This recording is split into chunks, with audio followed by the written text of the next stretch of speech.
Hello everyone and welcome back to my channel, and I hope that you're all doing very well. So today in this video we'll be discussing part 2 of the novel that is Trying to Grow. तो इस novel का part 1 हम पहले ही पिछली video में discuss कर चुके हैं, और अगर आपने अभी तक वो वीडियो नहीं देखी है तो उस वीडियो का लिंक मैंने इस डिस्क्रिप्शन बॉक्स में दे दिया है। तो पहले आप पार्ट 1 देखिए, उसके बाद पार्ट 2।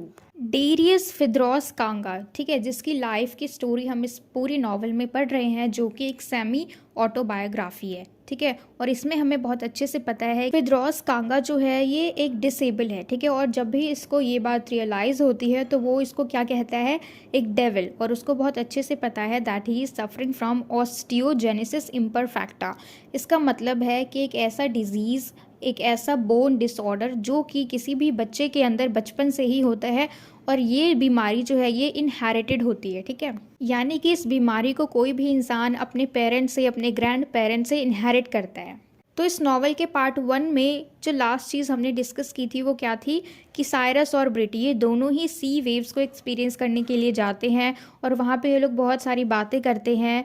और ये जो है ब्रिट, पहली बार इसकी ज़िंदगी में ऐसा दिन आया जब इसने खुल के जिया विदाउट एनी रिस्ट्रिक्शंस।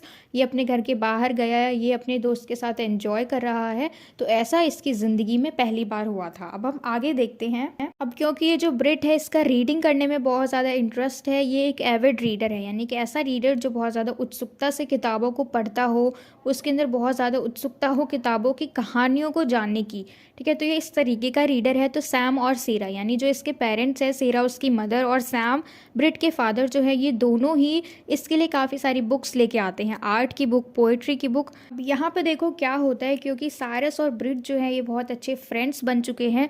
तो क्योंकि साइरस को पोइट्री में, आर्ट्स में कोई इंटरेस्ट नहीं है, तो इसीलिए क्योंकि साइरस को नहीं है पसंद, तो इसलिए ब्रिट जो है ये भी इन सारी चीज़ों को पढ़ना छोड़ देता है। और बल्कि वो सारे ये जो नई बुक्स उसके फादर और मदर लेके आए हैं, आर्ट्स की, पोइट्री की, ये इनको पैक करके साइड में रख देता है, क्योंकि देखो साइरस को कोई इंटरेस्ट नहीं है, और ब्रिट इसीलिए कोई भी बातचीत नहीं कर सकता अपने बुक्स के बारे में, अपनी कहानियों के बारे में। तो इसीलिए ये अपनी सारी बुक्स को पैक करके साइड में रख देता है। और अभी तक साइरस और ब्रिट जो है ये बहुत अच्छे दोस्त बन चुके हैं। ये काफ़ी बार एक साथ घूमने के लिए जाते हैं, एक साथ स्टडी करते हैं, क्योंकि इन दोनों का एग्ज़ाम जो है वो बिल्कुल सेम टाइम पे ही है। अब साइरस जो है इसका लॉ का फर्स्ट ईयर का एग्ज़ाम है, और वहीं ब्रिट जो है इसका बीए का लास्ट ईयर का एग्ज़ाम है। अब जब ये दोनों आपस में बातचीत कर रहे होते हैं तो एक दिन साइरस जो है वो सजेस्ट करता है कि क्यों ना हम एग्ज़ाम ख़त्म होने के बाद स्विम करने के लिए चले, यानी स्विमिंग के लिए चले। तो पहले तो ब्रिट जो है वो साफ साफ मना कर देता है, वो काफ़ी सारे बहाने बनाने लग जाता है, लेकिन लास्ट में वो मान जाता है स्विमिंग के लिए। और साइरस जो है वो उसे स्विमिंग पूल के पास लेके जाता है और उसकी हेल्प करता है ताकि वो तैर सके। फिर कुछ टाइम बाद ब्रिट जो है वो एक ऑक्यूलिस्ट के पास जाता है अपने फादर के साथ। ऑक्यूलिस्ट का मतलब जो आंखों का डॉक्टर होता है उसके पास। तो आफ्टर द चेकअप, ठीक है, चेकअप होने के बाद जो ऑक्यूलिस्ट है वो सलाह देती है कि ब्रिट की आंखें जो है वो बहुत ज़्यादा कमज़ोर है, इसीलिए इसको बहुत ज़्यादा मोटा चश्मा चढ़ेगा, a thick pair of glasses, ठीक है। और जो ब्रिट है ये कुछ बुरा सा कमेंट पास करता है जो ऑक्यूलिस्ट है उसके ऊपर, यानी कुछ बुरा सा बोलता है, ठीक है। हमें ये क्लियर नहीं किया गया नॉवल में कि ये क्या बोलता है।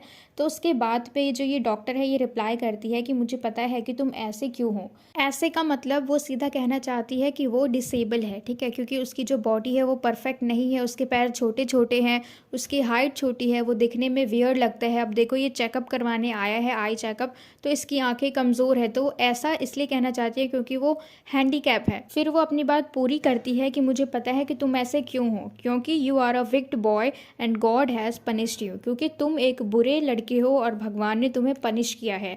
भगवान ने तुम्हें ऐसा बनाया है ताकि वो तुम्हें पनिश कर सके, तुम्हारी गलतियों की सज़ा दे सके। और ये बात सुन के जो ब्रिट है इसको बहुत ज़्यादा गुस्सा आ जाता है, और ये उस ऑक्यूलिस्ट की आंखों में मार देता है।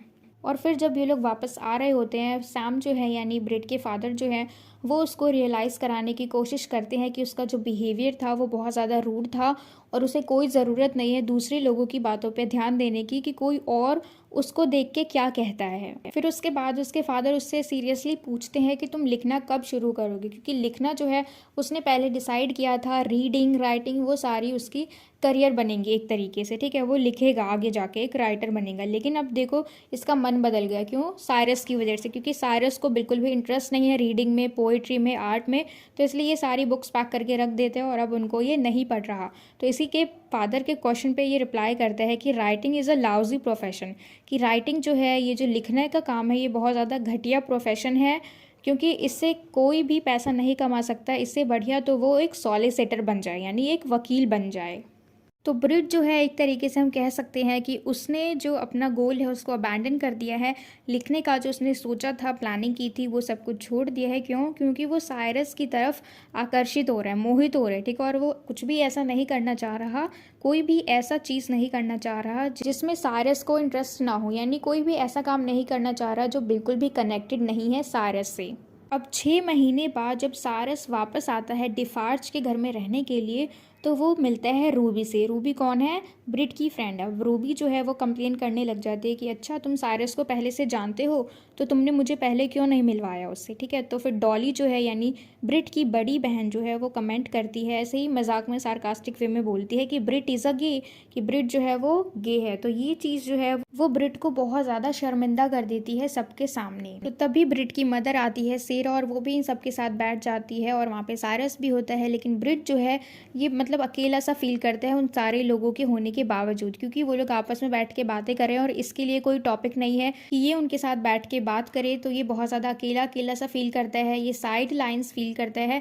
और साइरस जो है वो बिजी है 3 विमेन के साथ इन द हाउस। और रूबी जो है ये कंटिन्यूसली फ्लर्ट करती रहती है साइरस के साथ, और जो कि वापसी में साइरस भी उसके साथ करता है। फिर रूबी जो है वो टीज करती है, ब्रिट को परेशान करती है कि भाई तुमने तो बॉय को प्रेफर किया है, क्योंकि अभी थोड़ी देर पहले ही जो डॉली है उसने कहा था कि ब्रिट जो है वो गे है। भले ही उसने मजाक में कहा था, लेकिन अब यहाँ पे जो रूबी है वो उसको ऐसे ही मजाक में बोलती है कि वाह भाई, तुम तो बॉयज़ को प्रेफर करते हो, क्योंकि उनके पास चॉइस है, वो गर्ल्स को भी प्रेफर कर सकते हैं या फिर बॉयज़ को। तो उसने, यानी ब्रिट ने बॉय को प्रेफर किया, इसीलिए रूबी बोलती है कि वाह भाई, तुमने तो एक बॉय को प्रेफर किया। तो उसी की बात पे जो साइरस है वो रिप्लाई करता है कि sorry Brit, I am just not inclined, ठीक है। तो इस बात पे ये रिप्लाई करता है ब्रिट को कि मैं बिल्कुल भी इच्छुक नहीं हूँ, क्योंकि ये लोग मजाक कर रहे हैं आपस में। तो ऐसे ही मजाक मजाक में साइरस ने भी ये बात बोल दी, और इसकी ये बात सुन के जो ब्रिट है उसको बहुत ज़्यादा बुरा लगता है, उसके सारे होप्स जो हैं वो ख़त्म हो जाते हैं। उस दिन के बाद जब ये लोग काफ़ी टाइम बाद मिलते हैं, तो साइरस को लगता है कि शायद साइरस की बातों ने ब्रिट को हर्ट कर दिया, ठीक है। और इसीलिए ब्रिट जो है अब उसको अवॉइड करना शुरू कर देता है। और फिर उस दिन के 12 दिन बाद ये दोनों फाइनली बैठ के बातचीत करते हैं, और जो ब्रिट है वो अपनी फीलिंग्स के बारे में बताता है, और फिर जो ब्रिट है ही kisses Cyrus and Cyrus kisses him back, ठीक है। ये दोनों एक दूसरे को किस करते हैं, बट सडनली ब्रिट रियलाइजेस कि जो ब्रिट है उसको ये चीज़ रियलाइज़ होती है कि somehow it felt all wrong, as if I had grasped the wrong partner in the dark. मतलब वो सोचता है एक बार के लिए कि कहीं मैंने गलती से रॉन्ग पार्टनर तो नहीं चुन लिया अपने लिए। तभी साइरस जो है वो यहाँ पे रिवील करते हैं कि इसे पहले ही पता लग गया था कि जो ब्रिट है इसका झुकाव थोड़ा सा है, ठीक है। यानी साइरस की तरफ इसका थोड़ा थोड़ा झुकाव है, वो थोड़ा थोड़ा आकर्षित होता है, लेकिन ये बिल्कुल भी श्योर नहीं था इस चीज़ के लिए, तो इसलिए वो एक्सपेरिमेंट कर रहा था, ठीक है। और फिर साइरस जो है वो ब्रिट से पूछते हैं सीरियसली कि क्या वो सच में गे है। तो इस बात पे ब्रिट रिप्लाई करता है कि उसे नहीं पता। उसके बाद साइरस दोबारा ब्रिट से पूछते हैं कि तुम मुझे क्यों पसंद करते हो। तो इसका जवाब वो देता है कि यू आर टॉल, कि तुम लंबे हो, आई एम 4 फीट नथिंग, कि मैं सिर्फ 4 फीट का हूँ। You have got muscles in your thighs when I have got match sticks, यानी उसके पैर जो हैं वो छोटे छोटे और पतले हैं। You have a voice like hot chocolate, you have got a swimmer chest, I have got a pigeon chest, girls love your body, they don't look at my except to shudder. अब यहाँ पे वो उसको बताता है कि उसे वो क्यों पसंद करता है, यानी ब्रिट जो है वो साइरस को क्यों पसंद करता है, क्योंकि वो लंबा है, उसके पास मसल्स हैं, उसकी आवाज़ हॉट चॉकलेट जैसी है, उसका स्विमर चेस्ट है, और लड़कियाँ उसकी बॉडी को पसंद करती हैं। और वो कहता है कि मुझे तो देखती भी नहीं है, और अगर मुझे देखती हैं तो उनको क्या दिखता है, शडर, यानी कपकपी जो मेरे पैरों में है, बस उनको यही दिखता है। तो इसलिए वो कहता है कि इसीलिए मुझे तुम पसंद हो। उसकी सारी बातें सुन के ब्रिट को साइरस बहुत ज़्यादा डांटता है और कहता है कि स्टॉप लुकिंग लाइक ऑस्टियो ब्रिट, कि अपने आप को ऐसे मत देखो कि तुम सच में बीमार हो, सच में सफ़र कर रहे हो, अपने आप को वीक मत समझो, अपने आप को अगली मत समझो। ये सब बोल के ये दोनों एक दूसरे को हक कर लेते हो और तुरंत वहाँ पे सेरा आ जाती है। सेरा कौन है?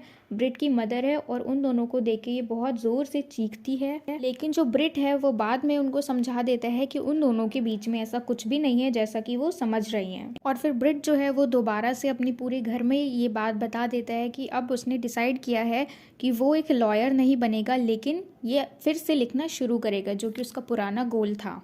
तो जब सब कुछ ठीक हो गया तो ब्रिट अपनी राइटिंग लिखने के लिए बैठता है और पहली बार ये अपनी शॉर्ट स्टोरी लिखता है, जिसको कि एक प्राइज़ भी मिल चुका है। और इस बार का जो ये मोमेंट है ये बहुत ज़्यादा इम्पॉर्टेंट है इसके लिए, क्योंकि इस बार ये बिल्कुल भी अकेला फील नहीं कर रहा। और कुछ दिनों बाद ये ब्रिट जो है एक बुक स्टोर पे ज़ारथोस्ट से मिलता है, जिसको कि शॉर्ट में जेरी भी कहते हैं। ये दोनों एक दूसरे से पहली बार मिले और इन दोनों ने पहली बार में ही इतना अच्छा टाइम बिताया। इन दोनों की बॉन्डिंग बहुत ज़्यादा अच्छी हो गई और ब्रिट जो है यहाँ पे कन्फेस करता है कि ये अपनी सीमित ज़िंदगी से, यानी इसकी ज़िंदगी जो है ये बिल्कुल सीमित है, ये जो चाहता है वो नहीं कर सकता। तो वो बताता है कि ये बहुत ज़्यादा परेशान हो चुका है अपनी कन्फाइंड लाइफ से, और अब ये चाहता है कि ये पूरी नई दुनिया को देखे, जो रियल वर्ल्ड है उसको देखे, और नए नए लोगों से मिलना चाहता है। फिर हम देखेंगे कि जो ब्रिट की बड़ी बहन है डॉली, उसकी शादी जो है वो फिक्स हो चुकी है एक डॉक्टर से, सलीम से, जो कि एक मुस्लिम डॉक्टर है और वो इंडिया में नहीं रहता, न्यूयॉर्क में रहता है। तो पहले तो ये लोग मना करते हैं, पहले जो सेरा है ब्रिट की मदर वो मना कर देती है क्योंकि वो मुस्लिम है। लेकिन बाद में जब वो भूख हड़ताल करती है 2-3 दिन का, तब उसकी मदर मान जाती है और इसकी शादी जो है वो ब्रिट के बर्थडे वाले दिन ही फिक्स की जाती है। ठीक है, तो उसके बर्थडे वाले दिन कोई भी नहीं रहता उसके घर पे, क्योंकि सैम, डॉली और सेरा ये तीनों ही न्यूयॉर्क जाते हैं इसकी शादी के लिए। तो यानी घर पे अब ये ब्रिट जो है ये बिल्कुल अकेला है और इसी के बर्थडे वाले दिन डॉली की, यानी इसकी बड़ी बहन की शादी है। तो फिर न्यूयॉर्क जाते जाते डॉली जो है ब्रिट के लिए एक लेटर छोड़ के जाती है और उसमें बताती है कि किस तरीके से कभी कभी वो इरिटेट हो जाती थी, क्योंकि उसको उसका ध्यान रखना पड़ता था। जब उसके मदर फादर नहीं होते थे तब उसे अकेले संभालना पड़ता था, और वो उसको कितना नफरत करती थी कभी कभी, और वो सोचती थी क्यों ना मैं अपने इस सिबलिंग को किसी और सिबलिंग के साथ एक्सचेंज कर लूँ। ठीक है, तो ऐसी ऐसी बात उसने उस लेटर में लिखी थी, और वो कहती है कि वो अपना एक नेस्ट एग भी छोड़ कर गई है ब्रिट के लिए।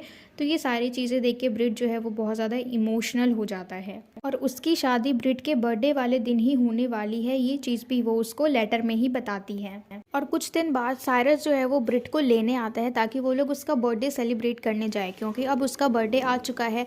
ठीक है, तो ये लोग उसका बर्थडे सेलिब्रेट करने के लिए बाहर जाते हैं और वहीं पे ब्रिट की मुलाकात होती है एमी से, जो कि साइरस की गर्लफ्रेंड है। ठीक है, और वो पहली बार इन सबके साथ कैब में बैठता है, जिससे कि इसको बहुत ज़्यादा ऑकवर्ड सा और पजल्ड सा फील होता है। और फिर एमी से मिलने के बाद ब्रिट अपने नाम का मतलब बताता है कि किस तरीके से उसका नाम ब्रिट पड़ा। ठीक है, ब्रिटल बोन की वजह से इसका नाम ब्रिट पड़ा। तो ये सब सुन के जो एमी है वो उसको अपलॉड करती है और वो कहती है, how lovely, imagine celebrating your problem needs guts.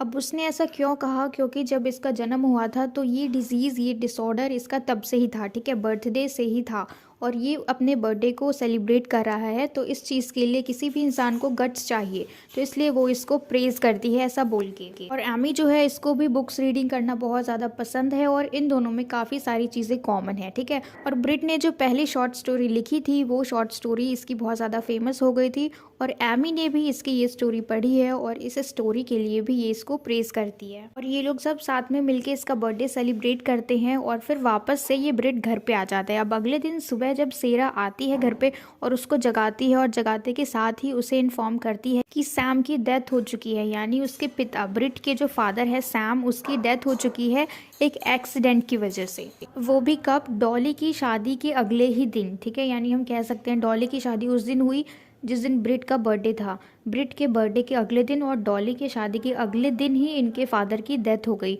अब यहाँ पे सेरा जो है ये बहुत ज़्यादा ट्राई करती है कि ब्रिट को रोने ना दे, और वो उसको अश्योर भी करती है कि वो हमेशा उसके लिए उसके साथ रहेगी, उसे कभी भी अकेला नहीं छोड़ेगी। फिर कुछ दिनों बाद जेरी जो है यानी ज़ारथोस्ट, जिसकी मुलाकात ब्रिट से एक बुक स्टोर पे हुई थी, वो इसको कॉल करता रहता है, और हर बार इसकी मदर जो है सेरा वो डिसकनेक्ट कर देती है कॉल को, और वो कहती है कि ब्रिट के फादर जो हैं ही हैज़ पास्ड अवे, और अभी वो किसी से भी बात करने के मूड में नहीं है। लेकिन जेरी जो है वो ब्रिट के घर का रास्ता कैसे न कैसे करके ढूंढ लेता है, using the Bombay telephone reverse directory, और फिर उसको वहाँ से यानी ब्रिट के घर जाके ब्रिट को लेके फिर वो वापस अपने घर पे लेके आता है और अपनी मदर से मिलवाता है, और उसकी मदर का नाम है राटी।